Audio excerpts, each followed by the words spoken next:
Oi pessoal, tudo bom?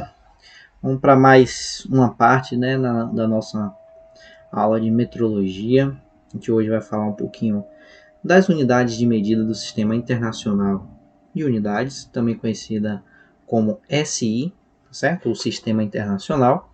E a gente vai se aprofundar nas principais unidades de medidas, ok? Vamos lá.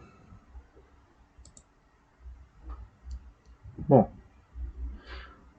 pouco de história, né? Bora voltar um pouquinho no tempo e entender por que as unidades foram criadas, com que objetivo, qual a necessidade das unidades de medida.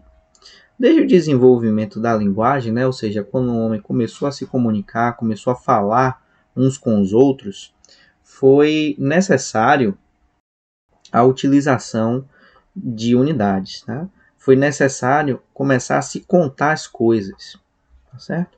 E aí começou a se contar um milho, 2 milho, um pedaço de carne, 2 pedaços de carne, sei lá, uma abóbora, 2 abóboras, enfim, foi começando, né, a se dar números às coisas, ok? Começou-se com traços, então ia se fazendo muitos traços, né? Depois começou a fazer algarismo, que significava, por exemplo, 5 traços seria um traço deitado, né? 2 traços deitados, e aí foi se desenvolvendo a contagem. A partir daí, os números já não bastavam mais, né? Por quê? Porque imagina que você vai fazer uma troca, né? E aí 2 tribos já começavam a comercializar entre si. Imagine 2 tribos de homens, né? Trocando coisas. Um era bom na caça, né? Caçava muito bem os animais. E aí ele ia trocar carne por milho, por exemplo. Ele não plantava milho bem, ou não tinha estoque de milho, e estava querendo milho e tinha carne demais. Aí ia fazer essa troca. O que é que acontecia?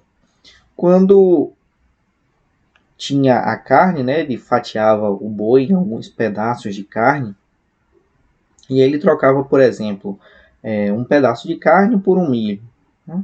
Só que aí o cara começou a botar um pedaço menor de carne. E o cara do milho, a tribo do milho, não conseguia botar um milho menor, né? Era uma espiga de milho. E aí começou a se ter alguns conflitos, né? Alguns não acordos. Por quê? Porque eles precisavam entrar em consenso sobre o tamanho da carne, só que não existia nenhuma unidade, nenhuma medida para conseguir dizer aquele tamanho da carne. Né? Era um pedaço de carne. Se tinha 1 quilo, 2 quilos, não se sabia na época. Né? A gente não conseguia discernir isso, não conseguia colocar isso em uma linguagem. Tá certo? Aí o que é que acontece? Depois de um tempo, então, a partir daí, começou-se a desenvolver, né, algumas unidades, ou seja, começou a se pensar em tentar medir a carne com alguma unidade. E as unidades, inicialmente, elas eram baseadas na anatomia do ser humano. Ou seja, eles começaram a dizer, não, esse tamanho dessa carne aí, esse pedaço de carne, tem que ter um palmo. Né? Então, o meu palmo aberto tem que ser o tamanho da carne. O problema é que quando o cara ia vender a carne, né, ele pegava e mandava o filho dele pequeno, com a mão pequena, medir o palmo da carne. Né? E aí começou a se ter outro tipo de problema. Que palmo era esse? Tá certo? Mas a gente vai discutir isso um pouquinho mais à frente. Bom,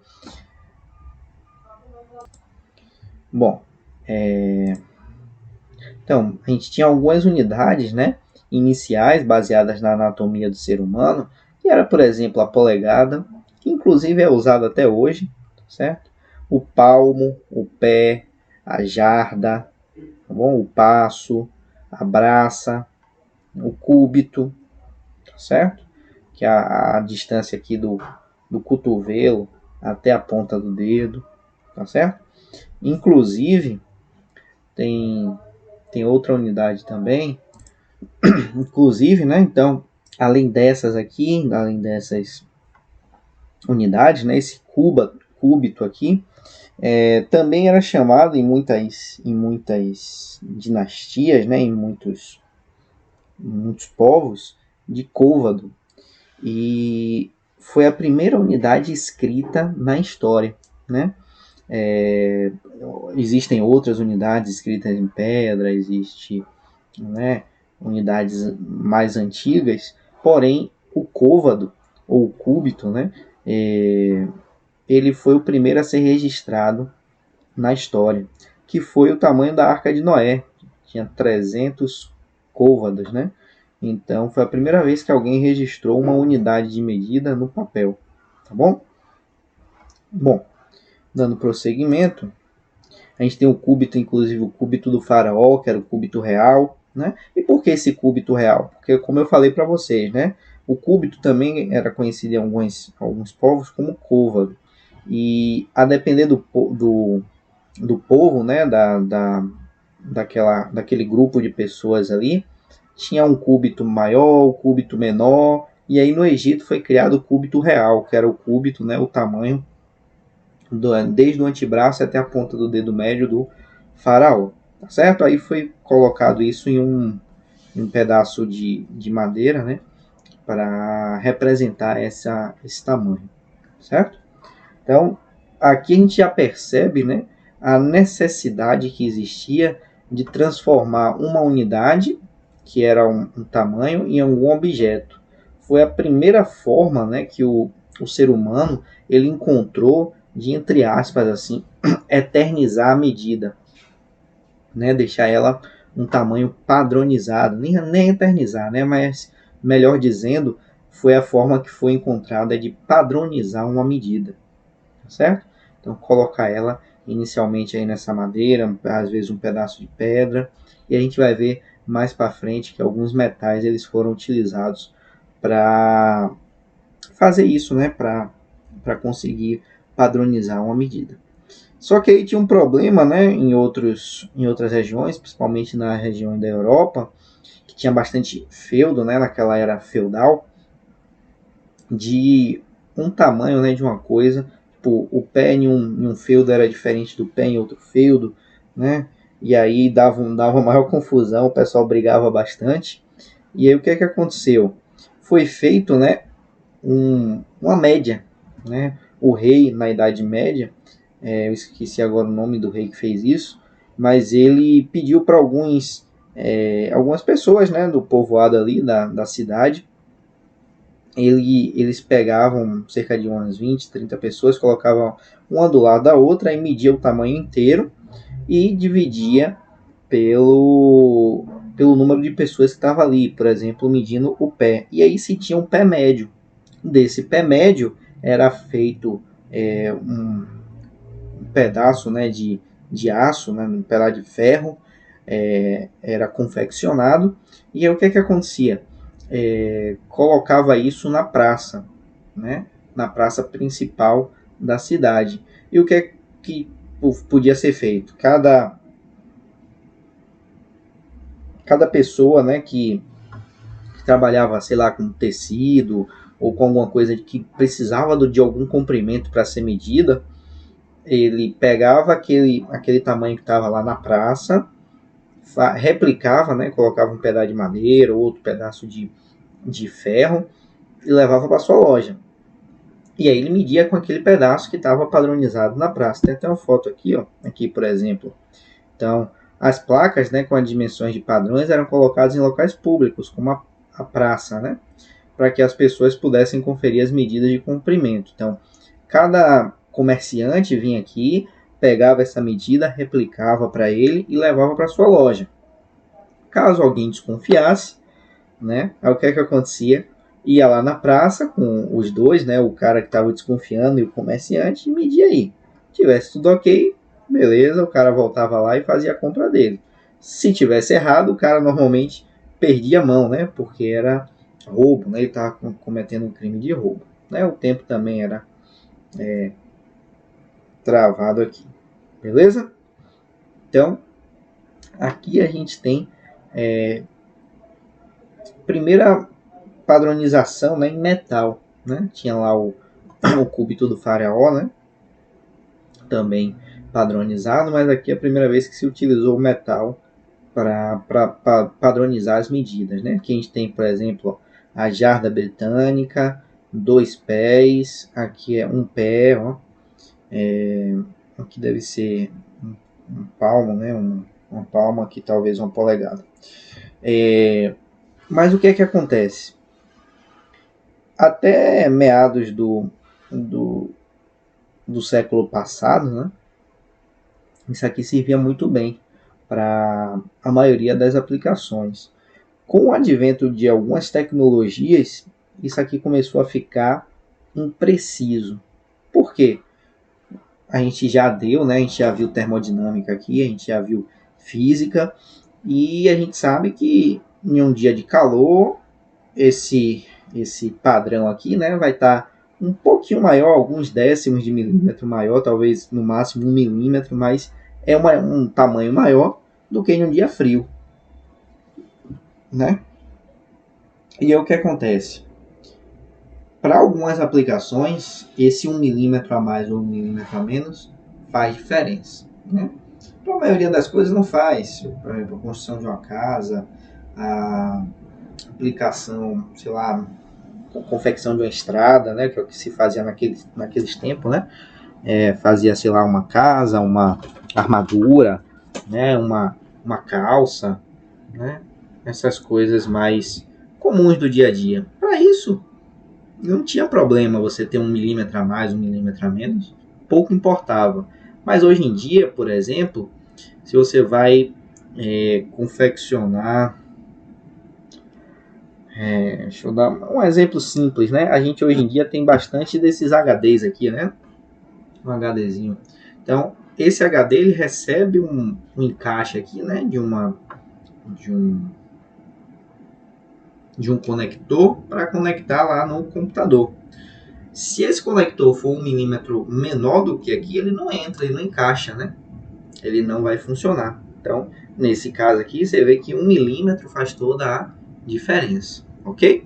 Então, nas unidades de hoje em dia, precisou-se buscar algo mais preciso, tá certo?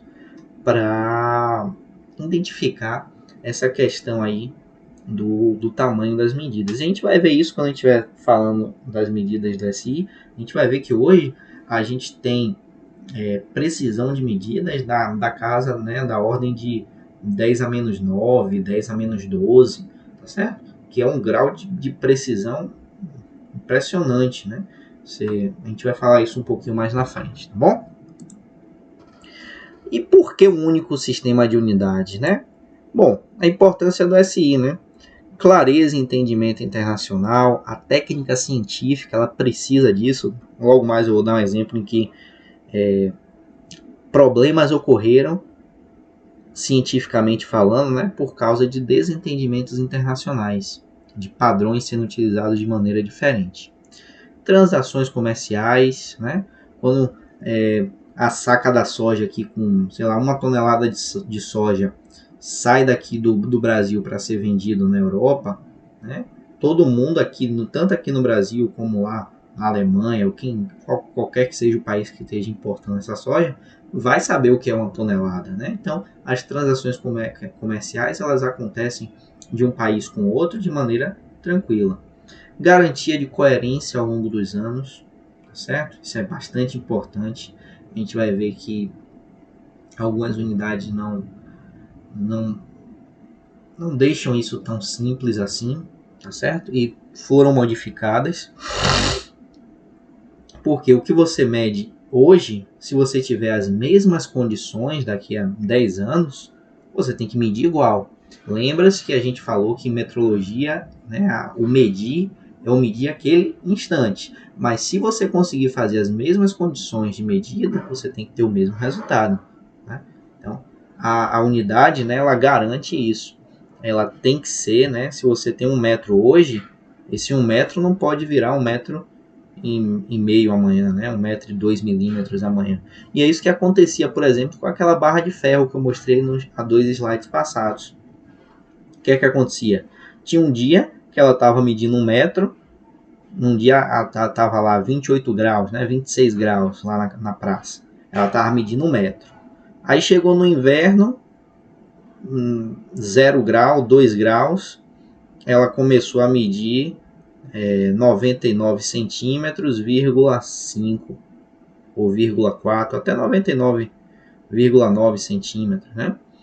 Mas não é mais 1 metro, então ela está menor do que 1 metro. Então não tem coerência, aquela dimensão, né? Às vezes está 1 metro, às vezes está menos de 1 metro. E um dia de calor, deu 40 graus lá, ela está com 1 metro e 1 milímetro, 1 metro e 5 milímetros. Né? Então, cada hora ela está com um tamanho diferente. E como ela é 1 metro, não tem como dizer que ela está errada. Entendeu? Esse é o grande problema de você atrelar a sua unidade de medida em alguma coisa que não tenha coerência. Por quê? Se aquela barra é 1 metro, se ela se transformar em 2 metros, não existe ela se transformar em 2 metros, porque ela é 1 metro. Então ela sempre vai ser 1 metro. Se ela ficou maior ou menor, não é que ela ficou errada, é que todo mundo ficou errado. Ela continua certa, ela continua sendo 1 metro, e todo mundo que estava se baseando nela passou a estar errado, porque ela é 1 metro, entendeu? Então, atrelar essa unidade de medida a uma medida coerente ao longo do tempo é muito importante para que esse tipo de situação ele não venha a ocorrer, tá bom?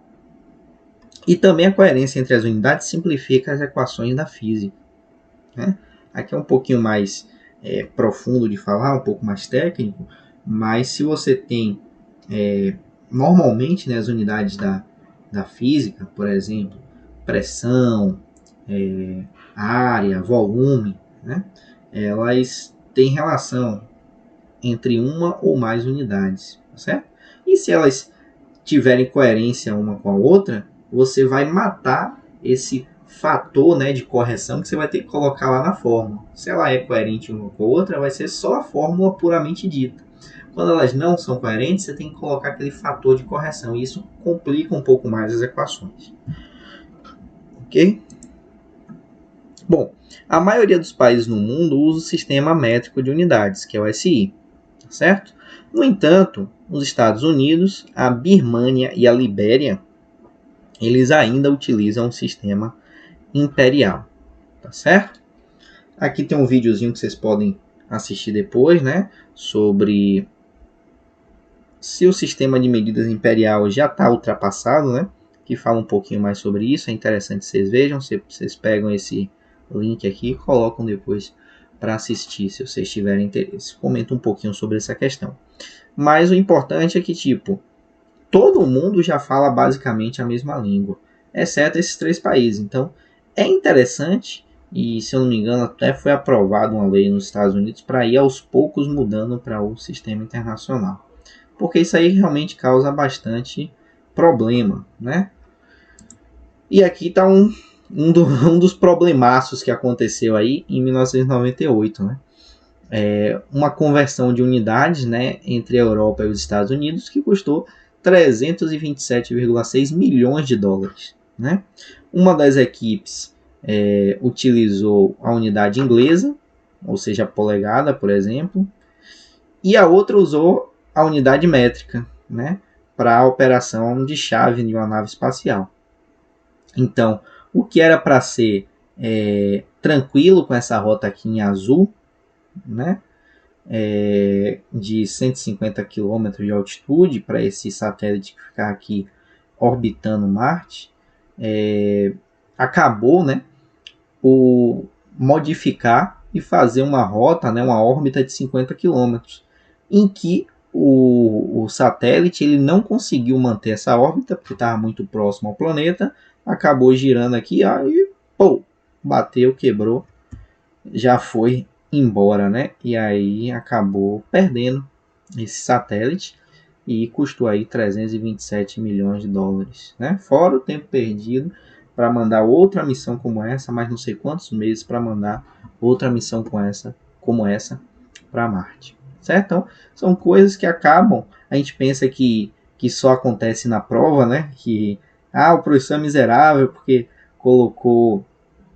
tirou ponto meu só porque eu não botei na unidade correta, eu esqueci de converter para a unidade que estava pedindo na questão.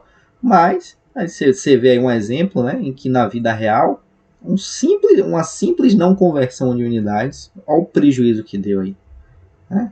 O bocado de gente que não deve ter sido demitida aí nesse probleminha aí. Então, se preocupar com isso, né? Tentar se atentar aos detalhes é bastante importante, ok? Vamos seguindo aí. Bom, as 7 unidades de base do Sistema Internacional de Unidades. Vamos falar sobre cada uma delas, tá certo? Quais são elas? Comprimento, que no Sistema Internacional é o metro. Massa, que no Sistema Internacional é o quilograma. Ela é a única unidade utilizada com um fator de multiplicador, né? Porque no Sistema Internacional não se utiliza a grama, se utiliza o quilograma, né? E o quilo, como a gente vai ver mais à frente, ele é um múltiplo, tá certo? Então seria um múltiplo da grama, certo? O tempo é o segundo, corrente elétrica é o ampere, temperatura é o Kelvin, intensidade luminosa é a candela e quantidade de matéria é o mol, tá certo? Então, com essas 7 unidades são as unidades de base do Sistema Internacional. Vamos falar um pouquinho mais sobre cada uma delas. Vamos começar sobre o metro, né, que é a unidade de comprimento. Em 1793, o metro era a 10ª parte do quadrante do meridiano terrestre, certo? Então, pegava-se o meridiano terrestre, né, dividia ele por 10 milionésimos, né, e você tinha o tamanho de 1 metro. Para facilitar isso, em 1889, foi criado um padrão de traços, né, em barra de platina iridiada e foi depositado no instituto lá na França, chamado BIPM, tá certo? Que fica lá na França, tá certo? A tradução é Bureau International des Poids et Mesures, ou no bom português, Escritório Internacional de Medidas e Unidades, se eu não me engano, né? Alguma coisa assim, tá certo? Ele fica lá em Paris.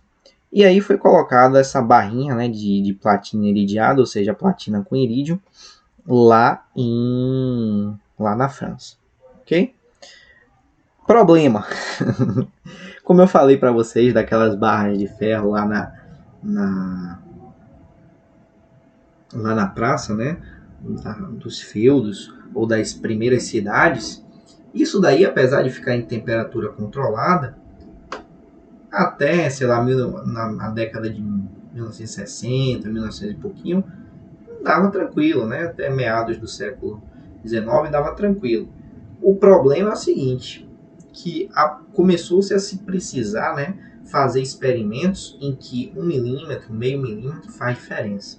E aí quando você ia tirar a medida padrão dessa barra aí, ou seja, você ia replicar essa barra, se ela tivesse com 22 graus, ela estava medindo 1 metro e 1 décimo. Se ela tivesse com 20 graus, ela estava medindo 99,99 metros, não é isso? Ou 99,99 centímetros. E aí por diante. Então, tinha esses erros de décimos de milímetro, tá certo? E o que é que acontece? Até essa data aí, de 1960, mais ou menos, um pouquinho antes, esse erro era aceitável, mas passou-se a ter problemas, né, por causa desse pequeno erro. E aí, em 1960, foi uma das primeiras medidas, né, que se adotou esse pensamento, foi tentado trocar essa barra, né, esse objeto físico, que em outros sistemas era também a mesma coisa, por um comportamento físico, certo? Que nesse caso era o comprimento de onda da raia alaranjada do criptônio, né? O criptônio é um material radioativo e ele, quando emite essa radioatividade, ele tem várias raias, uma dessas é a alaranjada, e o comprimento de onda dessa raia se estabeleceu como sendo 1 metro, tá certo? Até 1980, 1983, beleza, funcionou beleza. Só que o criptônio foi percebido depois, né, com o estudo da radioatividade dos elementos químicos, né, que o criptônio, assim como outros elementos radioativos, com o passar do tempo, ele decai. Né? E aí o que é que acontece? Ele não fica coerente com o tempo, que é uma daquelas coisas que a gente falou, né? Cadê? Aqui, né? Tem que ter qual a importância, né, das medidas nesse item? Tem que garantir uma coerência ao longo dos anos. E aí com 40 anos, se eu não me engano, posso estar errando aqui um pouquinho, estimando o tempo, o criptônio, assim como outros elementos radioativos, ele vai decaindo. E aí a raia laranja pode ficar um pouquinho menor, né? Ou um pouquinho maior nesse caso, né? Que ele vai decaindo, vai aumentando, diminuindo a frequência, aumentando o período. Então, pode variar, né? O importante é que vai variar o tamanho dessa raia laranja. E aí você vai ter imprecisão de novo. O que se fez? Em 1983 foi-se para o tamanho, né, atual, o padrão atual. Então, hoje em dia, o metro, né, ele é o comprimento do trajeto percorrido pela luz no vácuo durante um intervalo de tempo de vou arredondar aqui, viu? De 1 por 300 milhões de segundo. Então, a fração de segundo de 1 dividido por 300 milhões, o percurso que a luz percorreu nesse espaço, no vácuo, é 1 metro. Né? E aí fica muito mais coerente. Por quê? Porque a luz, com a maior velocidade que a gente sabe hoje em dia e que é imutável, né, é a luz, então a gente consegue atrelar isso durante qualquer hora, né, qualquer faixa de tempo. Né? E aí você pode até deixar isso daqui, né, contar, se você não consegue contar 1/300 milhões de segundos, ou seja, porque é um tempo muito pequeno, a gente vai ver que os relógios atômicos, eles às vezes conseguem chegar nesse nível aqui, mas se você não conseguir observar o tamanho, né, você pode dividir isso aí, ou seja, multiplicar por 4, né, medir 4 metros e depois dividir aquele espaço de 4 metros por 4. Né, você pode fazer alguns malabarismos. Mas aqui agora a gente assume o valor exato para a velocidade da luz no vácuo, ou seja, a velocidade na luz no vácuo, ela sempre é 299.792.458 metros por segundo. Né? E aí, como é esse tamanho, a gente consegue relacionar e saber o tamanho de 1 metro. Certo? Ele vai depender apenas da definição do segundo, que a gente já vai ver mais na frente qual é a definição para o segundo.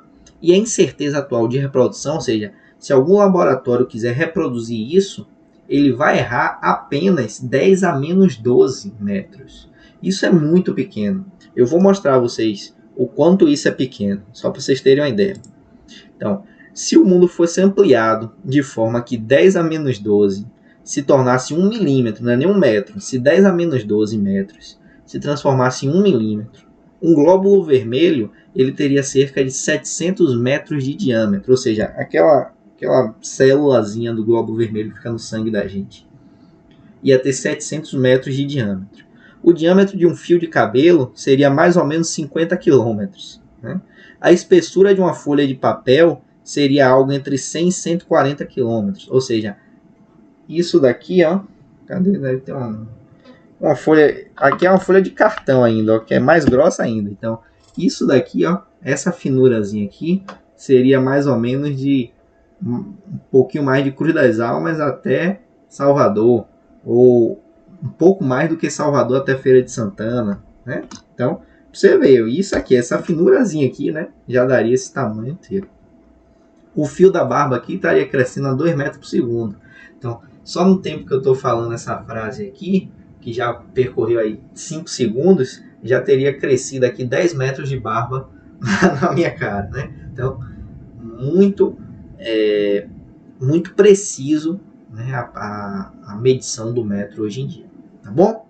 E para vocês verem outra coisa aqui, como é que o metro também consegue ser medido, deixa eu só colocar aqui para vocês um vídeo.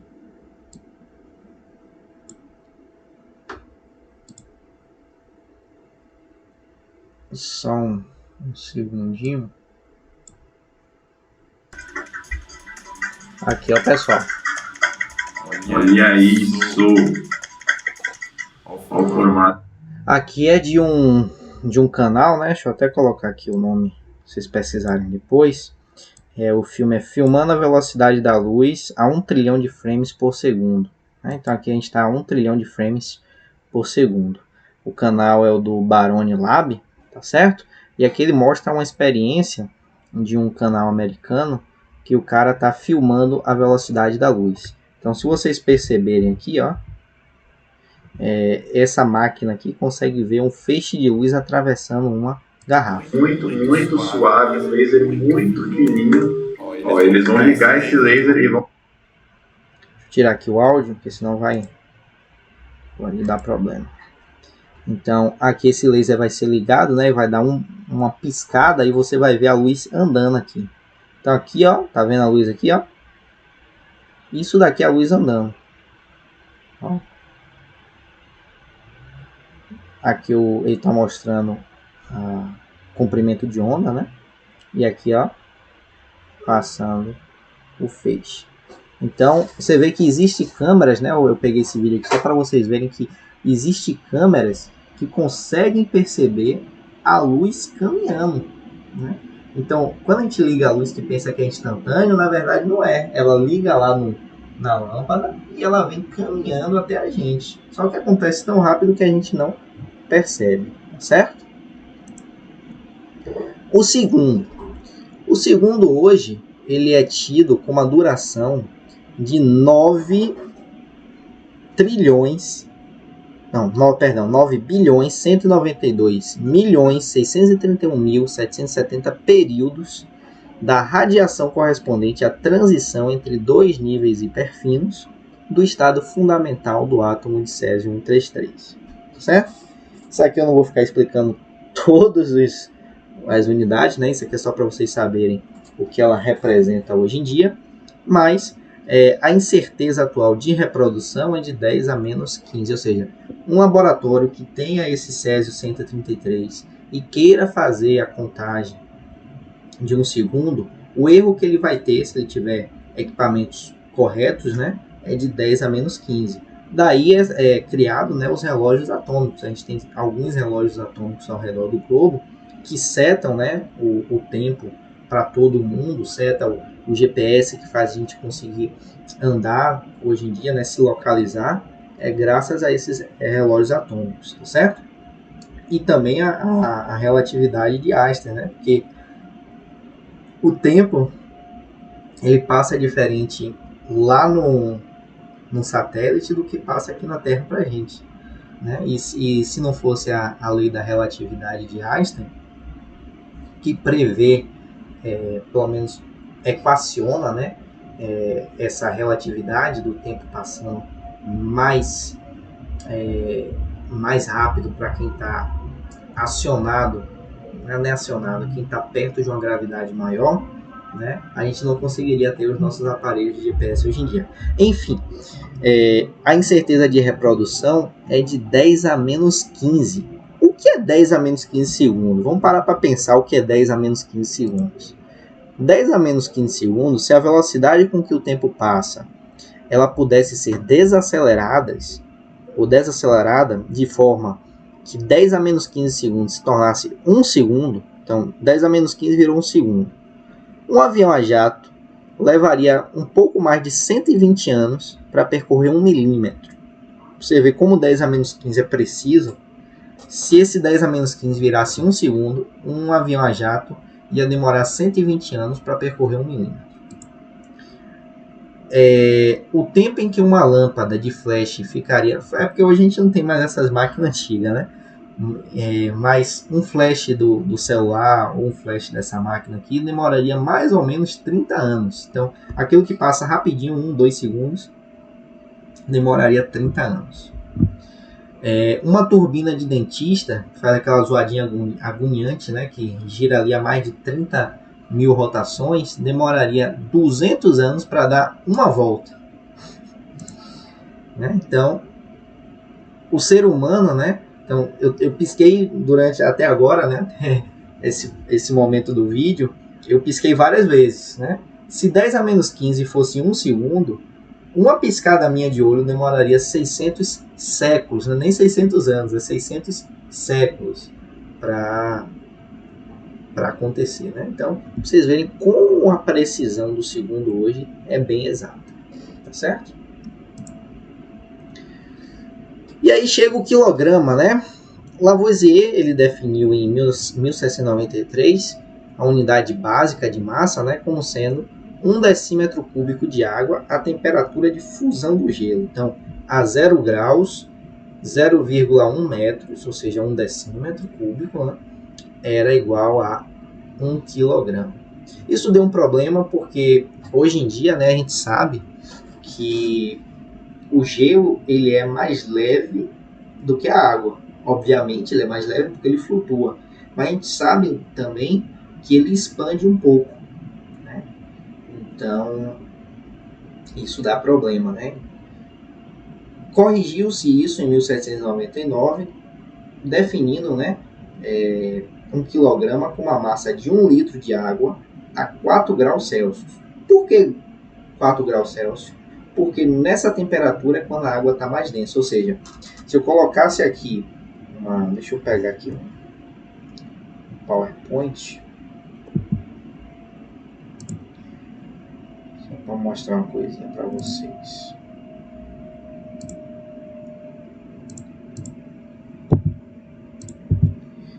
Então,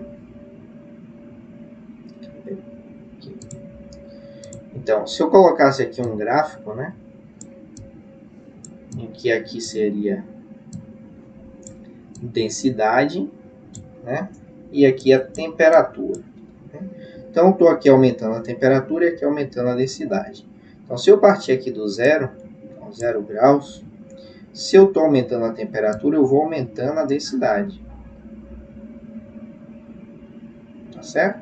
Até um ponto em que a densidade começa a cair de novo, até virar vapor, certo? O vapor é bem menos denso do que a água.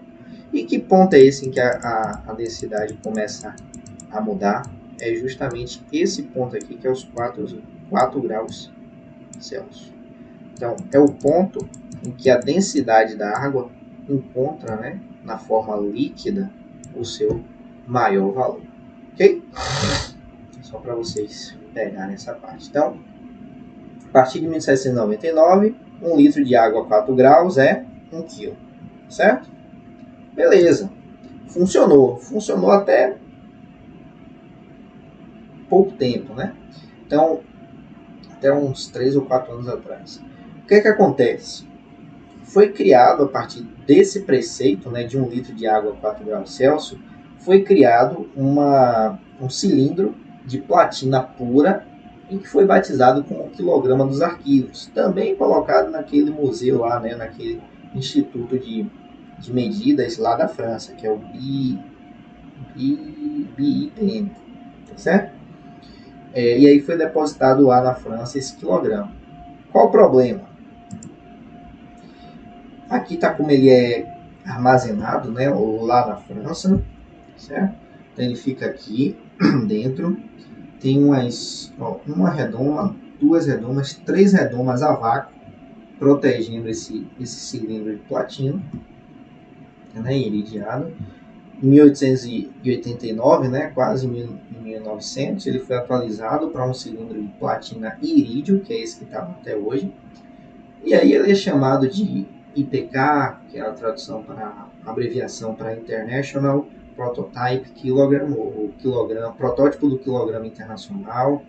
Lá na França ele é chamado de Le Grand K, nos Estados Unidos Big K, né, ou quilograma dos arquivos, tá certo? Qual o problema disso? Foram feitos, né, diversos quilogramas dos arquivos, ou seja, eles foram replicados, né, com a mesma massa exatamente, muito precisamente pesados, e eles foram divididos ao redor do mundo, né? Então, um foi para o Brasil, outro para os Estados Unidos, outro para a África do Sul, outro para a Alemanha, outro para Portugal, outro para a Espanha, enfim. Fizeram-se 40 cópias e distribuíram esse quilograma, né, ao redor dos diversos países. Qual o problema com isso? Depois de alguns anos, pegaram esses quilogramas de novo e trouxeram para pesar. E aí, né, teve uma disparidade, né, uma variação de massa de 50 microgramas. Aí você vai dizer, pô, professor, 50 microgramas? Se eu espirrar, a gota do meu espirro tem mais do que 50 microgramas. Mas beleza, tá correto. Mas imagina um laboratório químico, né, pesando átomo, né, ou seja, trabalhando ali com célula ou com vírus, né? 50 microgramas é um bocado de vírus, cabe em 50 microgramas. Né? Então, começou-se, né, a se ter esse problema de que aquele quilograma que estava ali para setar a balança não estava servindo, não estava tão padronizado assim, certo? E aí surgiram duas correntes, né, para transformar esse quilograma. Porque das 7 unidades básicas, né, 4 delas dependem do quilograma. O mol depende do quilograma. Né? Um mol de carbono, por exemplo, ele tem um peso. Né? Como é que você vai dizer que um mol de carbono deixa eu ver, se eu não me engano, faz tempo que eu vi isso, mas é 6,8 vezes 10 a 20 e poucas, né? Átomos de carbono, se não me engano é isso. Mas como é que você vai dizer que é 6,8 e não 6,9 ou 7, né? Se o quilograma está variando 50 microgramas, né? Então, derivações também, o Newton, o Joule, o Volt, né? O Watt, que é a unidade de potência, tudo isso depende do quilograma, né? Eu não sei se eu já contei a história do Watt, né? Que vem do cavalo a vapor, que foi... acho que outro dia eu contei isso, que a gente já está estourando o tempo aqui.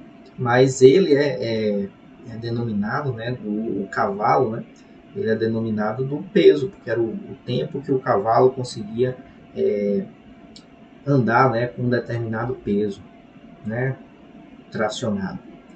E aí, como o watt é a unidade de potência que vem do cavalo, né, 734 a 736 watts é um cavalo, aí o que é que acontece? Você fica dependendo desses 50 microgramas aí que atrapalha. Então, duas correntes, né, de pensamento foram criadas e uma das duas ganharam. Uma das duas ganhou, vou falar qual ganhou logo. Mas o que é que acontece? Primeiro, uma das correntes, ela pensou em pegar o quilograma, né, e fazer 12 gramas, né, com o próprio carbono. Então, colocar átomo por átomo de carbono até formar 1 quilograma. Daí criou-se, né, esse isótopo aqui de silício, que é o objeto mais esférico criado pelo homem e o objeto mais esférico, né, mais perfeito esfericamente falando, conhecido no universo. Tá certo? Ele é uma esfera de 1 kg de silício e ele tem 2,25 vezes 10 a 25 átomos, tá certo? A matéria-prima custou basicamente 1 milhão de euros, ok? Não deu muito certo, por quê? Porque isso aqui melhora a medida, mas continua com aquela mesma premissa de objetificar o quilograma, né? Então o quilograma passaria a ser essa esfera. Se essa esfera cair uma poeirinha, se essa esfera arranhar, né? Então melhora, né, porque é uma coisa mais bem feita, mas continua com o mesmo problema. E aí o que é que se foi feito? Foi feita outra abordagem, né, que é criar essa balança de watt. O que é que essa balança de watt faz? Você passa uma corrente controlada, né, que vai gerar um eletroímã que vai contrabalancear um peso.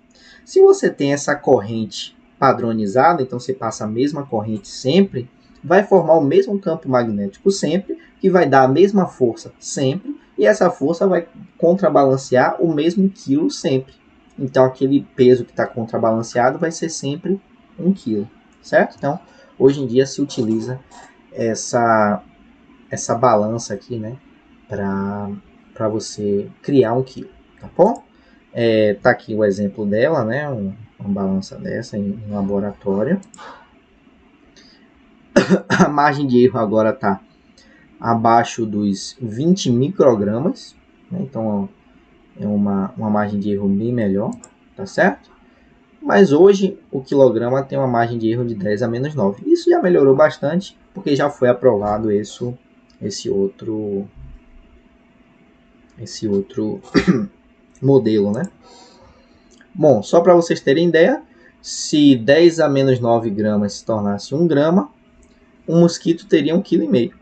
Um mosquitinho que pica a galera aí de noite teria 1,5 kg.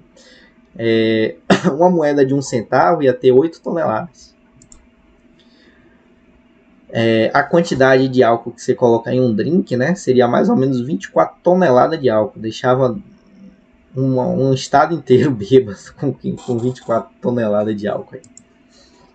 O ampere, né, o ampere vai ser a intensidade. Agora eu vou passar mais rápido, porque essas a gente não vai utilizar tanto assim, né?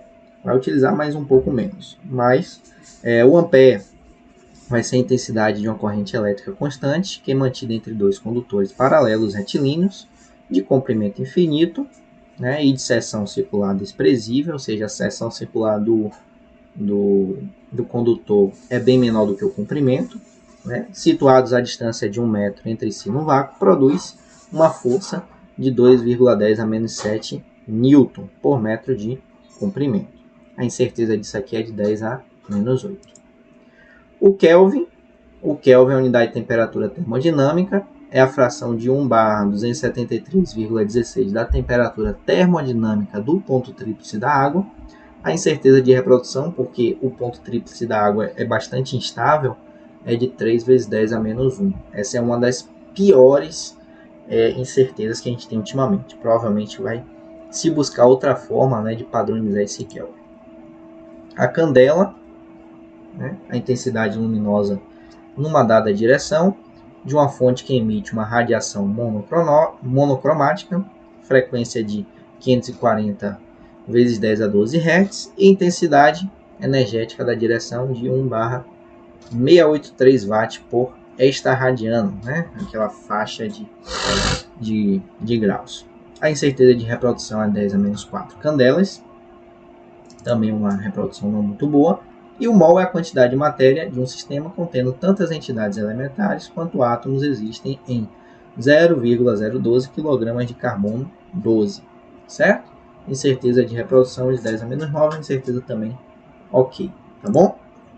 Algumas unidades derivadas de área, metro quadrado, de volume, metro cúbico, e aqui vocês podem dar uma olhadinha, vocês dão uma pausa no vídeo aí e dão uma olhadinha. Deixa eu até sair da frente aqui dessas últimas. Pronto, e aí vocês podem dar uma olhadinha nessas unidades derivadas. Mais algumas unidades derivadas, vocês dão uma pausa aí também, dão uma olhada. Múltiplos e submúltiplos, né, o iota, o hexa. Isso aqui é interessante, né, vocês pegarem pelo menos essa aqui, ó. Quilo, mega, giga e tera são múltiplos importantes. E submúltiplos importantes, né? Deci, centi, mili e micro, né? São 4 submúltiplos importantes. Não sei porque ficou cortado aqui, mas ficou, enfim. Mas são múltiplos e submúltiplos mais importantes. Esses 4 aqui de cima e esses 4 aqui de baixo, certo? Os outros a gente não utiliza com tanta frequência. Algumas unidades de áreas específicas, como o bar, a gente usa bastante, o litro, tonelada, graus Celsius, né? Então aqui vocês dão uma pausazinha também, dão uma olhada. Unidade temporariamente em uso, milímetros de mercúrio, muito utilizado para tirar pressão, tá certo? Enfim, são algumas unidades importantes aí. E os pilares da metrologia, sempre ter honestidade, conhecimento e bom senso. A gente vai falar um pouquinho mais desses pilares na próxima aula, tá certo? Porque essa aula aqui já ficou bem grande. Bom, espero que vocês tenham gostado, tá certo? Da nossa aula. Na próxima Na próxima aula a gente fala um pouquinho melhor sobre esses pilares da metrologia e vai falar um pouquinho também sobre os erros associados na medição, tá certo? Muito obrigado. Se gostarem, botam o gostei aí. Se tiverem alguma dúvida, podem perguntar que eu vou tentar responder o mais rápido possível e a gente se vê logo mais. Tá bom? Obrigadão e até a próxima.